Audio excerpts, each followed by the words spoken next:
What is important is to control your own intelligence layer. You do not outsource your intelligence layer. And I think that is very critical from the design perspective. Now, if you look at this cyclic loop, where applications have been built in enterprises at different times using different technologies to different tiering level, to different service levels, agentic AI challenges that because interaction, the thinking framework, acting upon it to store the data, to do the analysis and do the feedback has become a closed loop. That value chain has changed in agentic system. So enterprises that have been built with transaction and analytical systems over the years have to now have a challenge of integrating agentic systems in the same mix.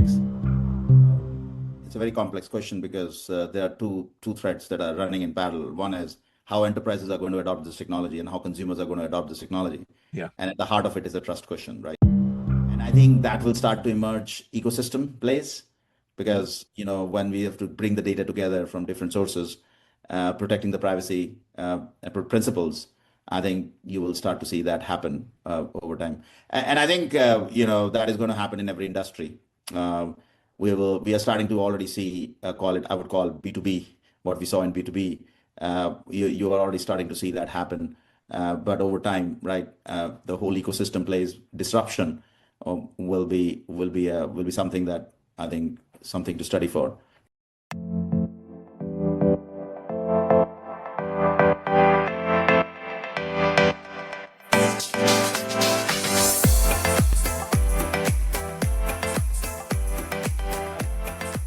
Welcome to the AI Adoption Podcast. I'm your host, Professor Ashley Braganza, and it gives me great pleasure to welcome Peeyush Aggarwal, Senior Partner at Deloitte, to this episode. Peeyush, before we go much further, could I ask you to introduce yourself briefly to the listeners and also talk about your role in Deloitte? And I'm assuming everybody knows Deloitte, but perhaps say a word or two about Deloitte as well, please. Thank you, Ashley. Thank you for welcoming me to this podcast. I think I'm delighted to be here. Obviously, it's a topic that is overhyped and good to talk about it. It's an area which I've worked for the last 30 years, and it's a domain of science that I think we are still learning how it will change our lives within the ecosystem. Just to introduce myself, I've been in this industry 36 years, started as a programming in FORTRAN, developing models for air cargo systems, then computerized the London Fire and the London Police. I equip them with equipment that saves lives, right? Every day when police officers are on site, they need technology to help them understand who is at which point within. And then I was involved in setting up a fintech startup called Screen Trade in developing the future architecture for digital selling of insurance and pension products on digital TV, which is way back when people were talking about Y2K. I was sitting in the middle of 2000 midnight trying to implement this technology within the UK ecosystem. And what is exciting about that is that within the last 26 years, the technology has gradually migrated to be a key source of globalization. And I think that's an area which I've been working heavily with financial services, with large enterprises to deploy this technology within the ecosystem. And as we come into the 2022, 23, when the AI took mainstream, I think it has become a main topic. And what I do for within Deloitte right now is help financial institutions adopt this technology, work with the board members to understand what the impact is to the society and to their customers and to their clients, but most importantly, how they can safely adopt this technology. And just a word about Deloitte. Deloitte is a brand that is known for the last 175 years to be the trust provision. It provides trust to the society in terms of its audit capability and other activities that we undertake. But what we fundamentally stand for is to drive that surety in whatever we do, integrity that what we resolve to do, and drive the economy in the social system. Peeyush, thank you. And it is a pleasure to have you on the podcast. And I know from our previous discussions, let's start with the big topic that seems to be on everyone's mind, which is around national sovereignty. And just again to get your thoughts about, why is national sovereignty so important, and how is the UK going to kind of maintain a position in terms of AI sovereignty? I think actually that's a good question, right? In terms of if you look at it, right, over the last 25 years, when we have adopted internet technology, nobody spoke about sovereignty. Everybody basically believed in open networks, open infrastructure, and to a point where uh, uh, a very high percentage of UK public sector data is sitting on the infrastructure hosted either by an American company or in data centers around the world, controlled by American interest. I think how we define sovereignty is important. We need to have sovereign energy production. We need to have production of CPUs and GPUs, the whole compute layer. Then on top of it, the LLM, or is it the data, the context, or all above the applications on top of it? And I think it is important to just put this in context, right? Uh, I personally believe that every enterprise need to have a sovereign infrastructure design principles embedded within their ecosystem. What is important is to control your own intelligence layer. You do not outsource your intelligence layer. And I think that is very critical from the design perspective. The second thing is obviously LLMs the frontier labs are going to continue to improve them. And what is significantly becoming important is the economics of the infrastructure design. And I think what we see is that organizations have to right size the solution when they adopt this technology.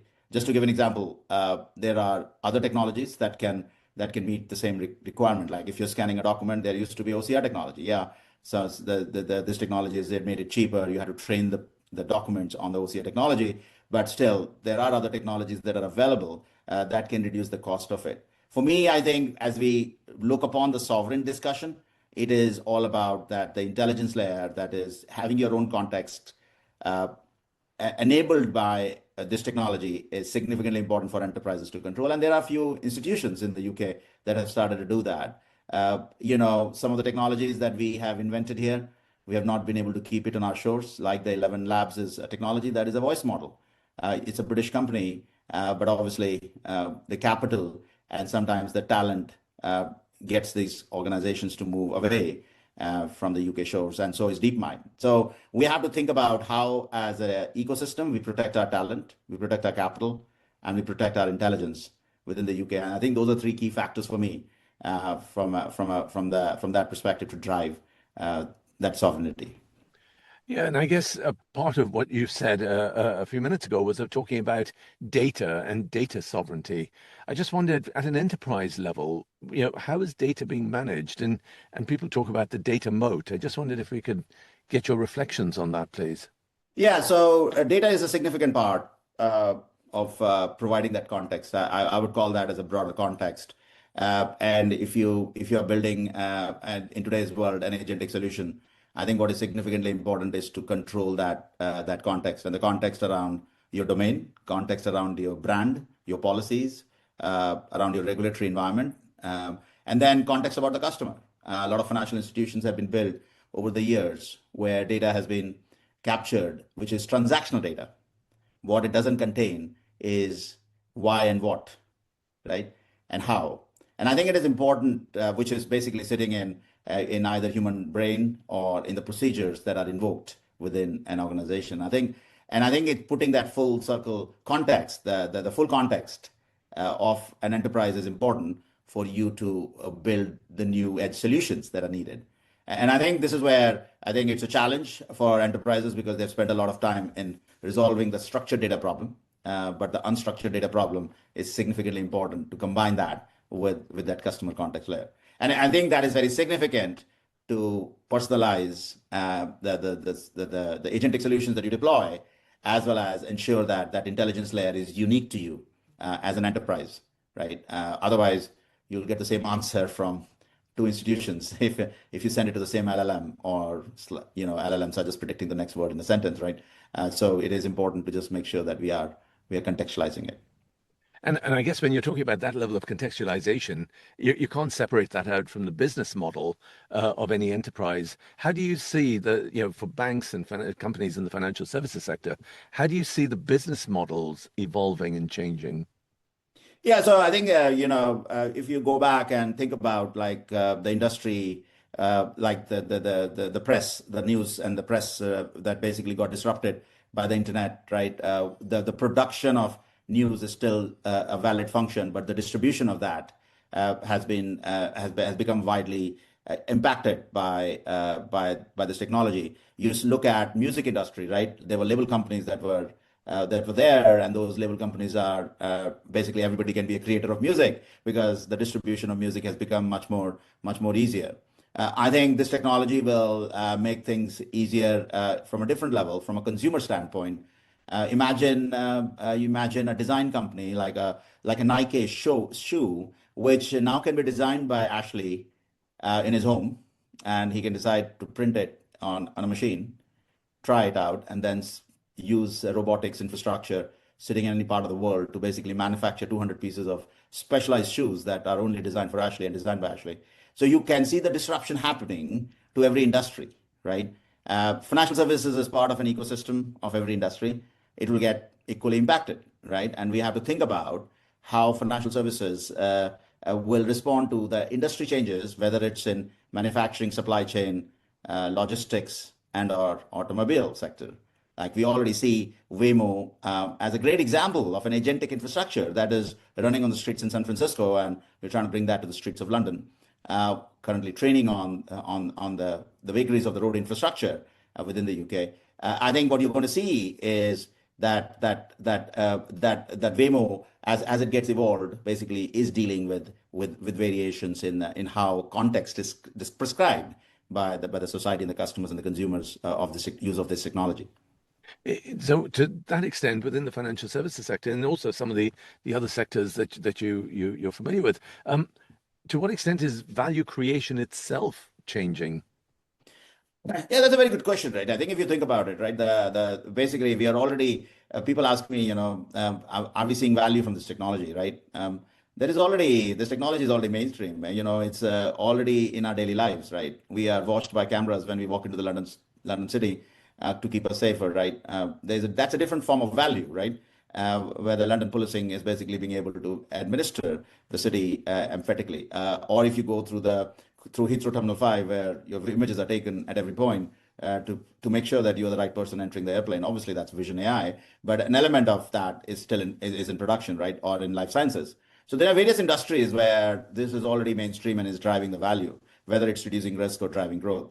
In financial services, for example, in investment research, speed is important, right? When the results are announced, an analyst needs to publish their personal analysis to their investors, to their clients. And they're able to do that now at speed, but by applying their personal tone, personal style, and personal experience, personal judgment. And I think it is this combination that what you can do with this technology to personalize it to your style and to your judgment is what is going to differentiate us. And I think we are still learning. And I think it goes back to my point around the context, right? Are we able to configure this to the consumer's needs or the client need will be what will differentiate this to become mainstream.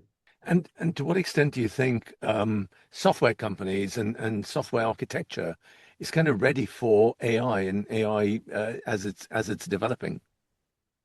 Yeah, so we have spent years, right? If you look at an enterprise, right, we have spent years building applications which has a user experience layer, which has got a rules engine in the middle, a workflow engine, and a database. And we have spent a lot of time with data modelers sitting and designing those databases.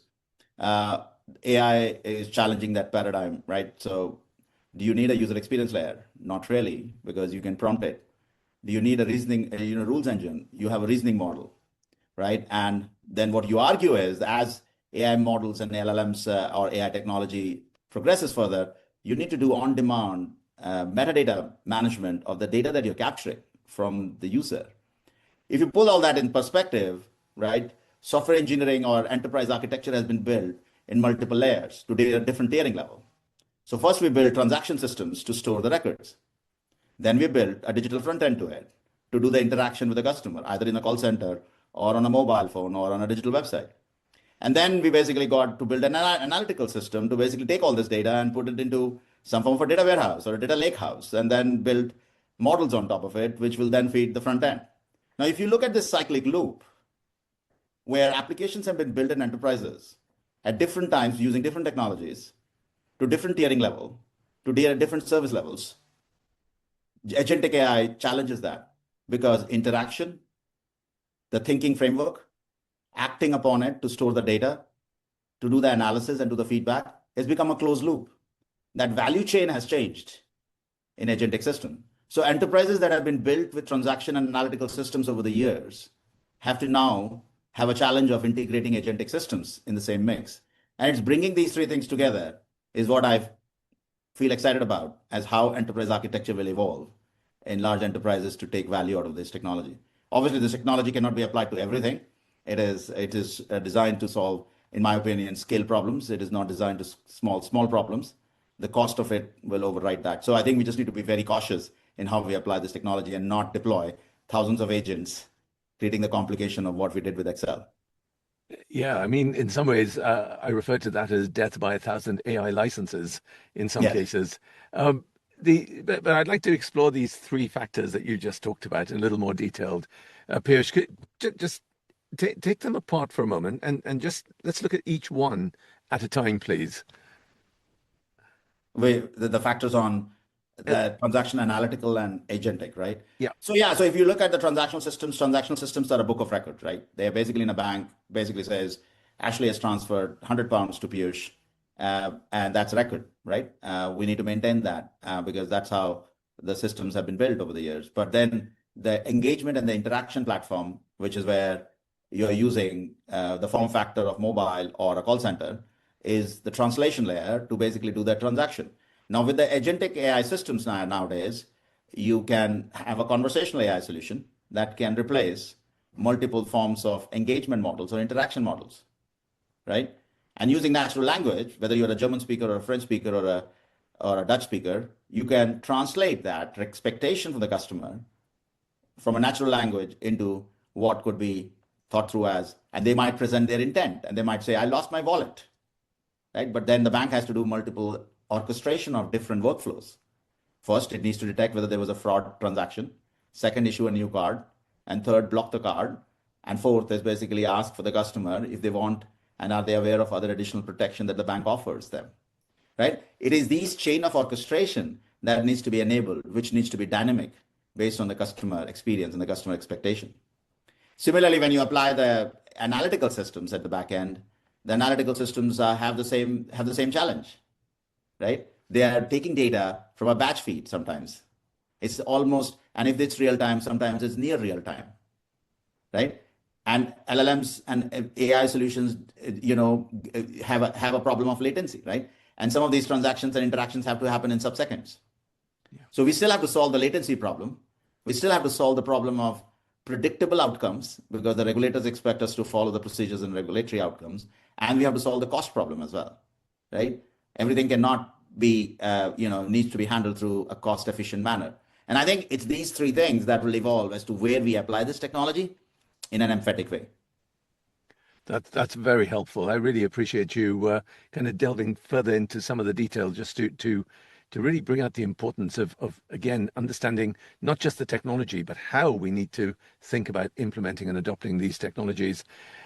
Peeyush, I guess one of the things that you've kind of touched on is around consumers and how consumers are going to come to these technologies as much as anything else. And now increasingly people are setting up agents, individuals are setting up agents to do certain things for them. Deciding on what products they might want to search for, and then even saying to the agents, okay, now go and purchase this for me. I guess what that begs is the question about kind of what's the role of financial services institutions going forward as agents start to become more active. And I, as a consumer, am almost one removed from what the agent is doing. How do you see this playing out? So I think this it's a very complex question because there are two threads that are running in parallel. One is how enterprises are going to adopt this technology and how consumers are going to adopt this technology. Yeah. And at the heart of it is a trust question, right? Enterprises have to make sure that there is a level of trust built into anything and everything they do, right? If Waymo takes a wrong turn on a road and you get hit by a truck, the trust disappears. And we need to be sure that enterprises do not take that left turn in the wrong way. So I think that's one end of it. The other end of it is that obviously the technology companies will continue to push the boundaries around this technology. That most of the data is held by, most of the data that is belongs to you actually is in your Gmail, is in your folders, is in your file system, your preferences, where do you want to sit on an airplane, what do you want to eat, what do you prefer to eat, what time do you prefer to travel, is known to in your email system through your previous bookings, for example.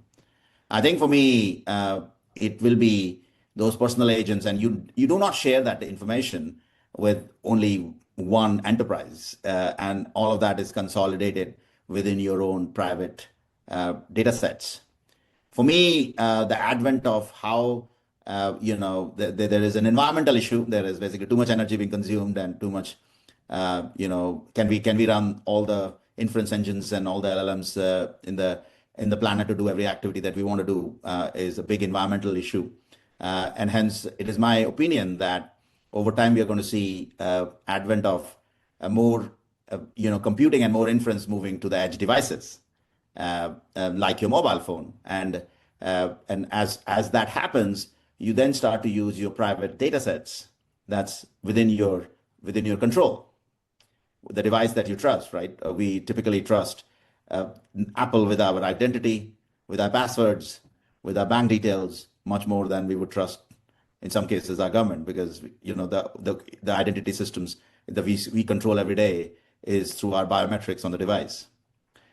So I think that leads to a question where basically what would be the role of consumers, and building that technology to a level where the consumer AI that is built in the device accesses the enterprise data, accesses the enterprise information, and then the consumer AI on the device then basically gives you the preferences, your choices, and the right answer. It's that combination that needs to work. And for me, the conversation that I'm having with myself today is the interaction.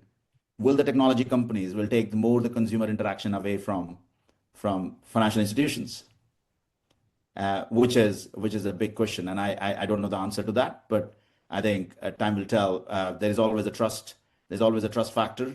Everybody said that banks will not be needed when Apple came up with the device. Hasn't happened. The banks are still doing what they do best. We trust the banks to hold our money, to transact for us. And that will be true in many other industries, I think, as we go into the details. So is AI going to disintermediate banking? Anybody's guess, Ashley. I think I think if you think about from a trust standpoint, I think banks hold our trust, do the things in a way that we trust, and I personally believe that they might become an ecosystem consolidator. They can perform that role as an ecosystem player, and they could be the trust layer between the consumers using this technology into the wide world, versus a technology company could take that role. I think there are many options that could emerge.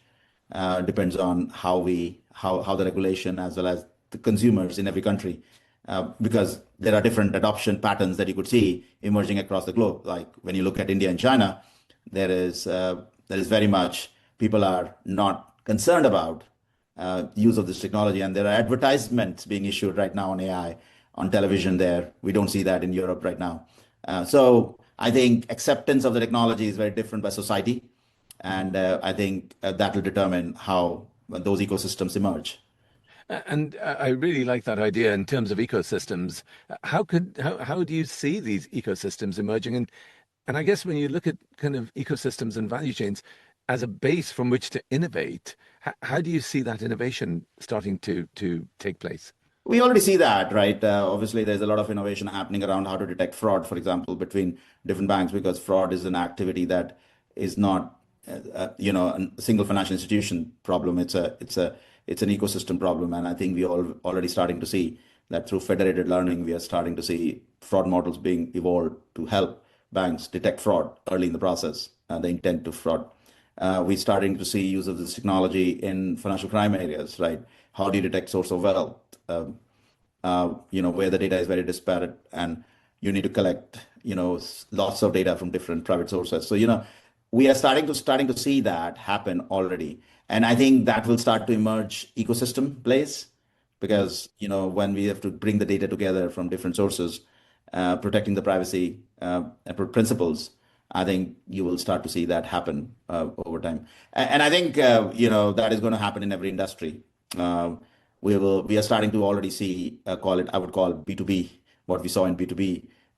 You are already starting to see that happen. But over time, right, the whole ecosystem plays disruption will be something that I think something to study for in the future. Given the range of factors that are going on here, if an organization is now looking to put together its AI strategy, what would you say are kind of the must-haves in that strategy? What are the things that will genuinely enable this strategy to have some level of continuity and can be so that competitive advantage can be sustained over time rather than be kind of momentary? What are some of those key ingredients you'd Well, expect? I think the first thing in my mind actually is about giving your people a choice of tools, capability, uh, about making them, ensuring that they understand the do's and the don'ts of this technology, what is the maturity of this technology. And I always say that people will innovate, will solve their problems with this technology if you give them choice.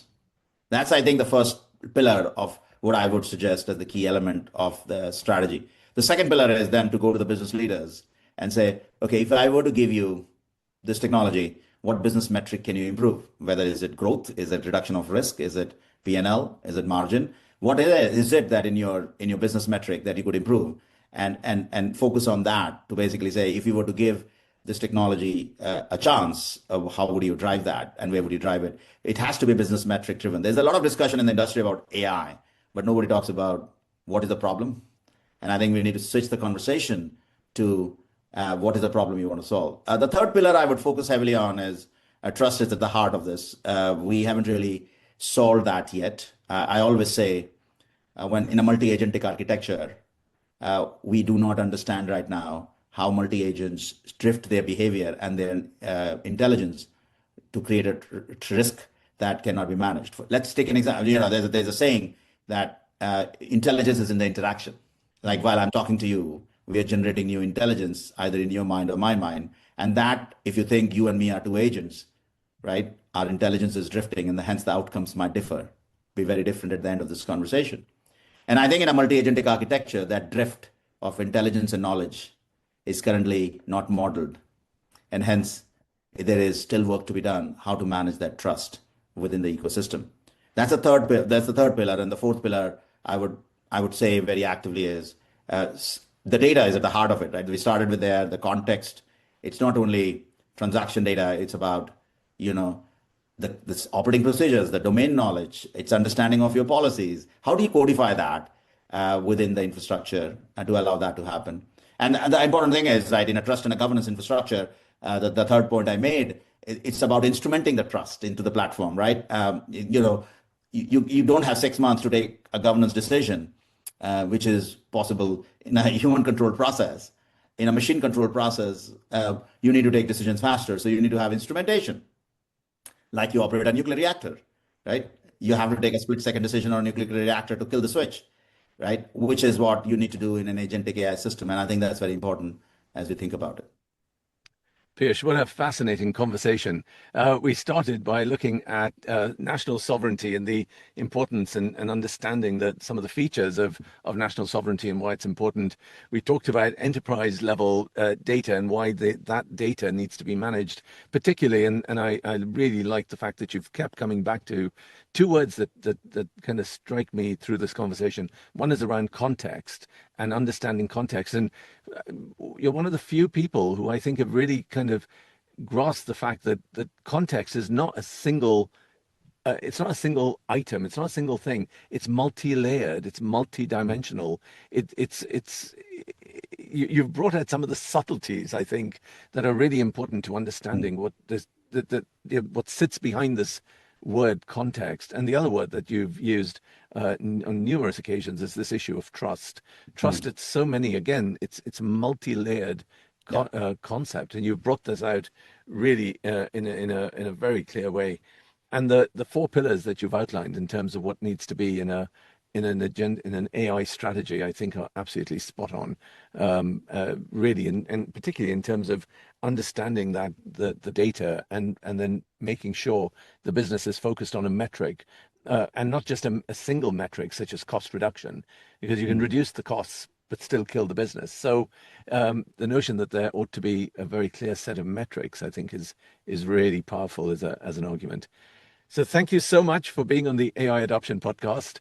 I appreciate you giving your time. And to my listeners, as ever, thank you for joining us. And if you found this particular episode as insightful as I did, then please do follow and subscribe. Peeyush, thank you so much. Thank you, Ashley. Thank you for having me.